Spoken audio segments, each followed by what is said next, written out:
This is why you should never lie to an empath. One of the things that most people don't know about empaths is that we have this freakishly amazing superpower. We have a way of being able to understand and process other people's feelings and emotions, oftentimes even better than those other people can process their own feelings and emotions.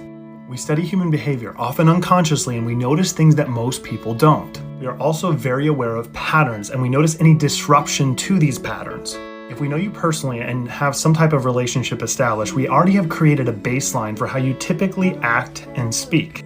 And any deviation from this baseline sets off these little bells and whistles inside of us.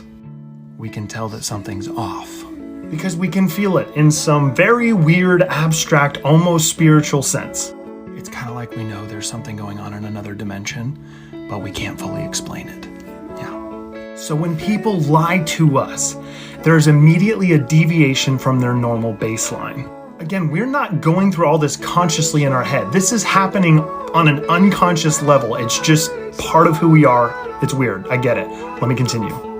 Even with complete strangers, we are so used to recognizing patterns that we can correlate similarities, and we are ridiculously accurate in being able to identify whether or not someone's lying to us.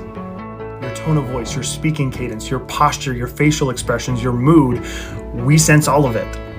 And what's crazy is that our brains are processing this information at lightning fast speeds. But here's where it gets really interesting. As empaths, many of us absolutely cannot stand confrontation. Now, I'm not saying that's a good thing, but I will say just as a group, empaths tend to avoid confrontation. So most often, we will not tell you if or when we think you are lying. Here's the secret. We know. Yes, it is a somewhat irrational assumption for us to be making, and it definitely can get us into trouble when we're wrong. But more often than not, we're not wrong. So we'll just play your little game and let you lie. Unfortunately, this can lead to major trust and relationship problems because we're now not being honest with how we feel about the relationship and what's going on. Sometimes we let it go, and sometimes we don't. And that's where empaths get into a lot of trouble. But we don't have time to go into that in this video.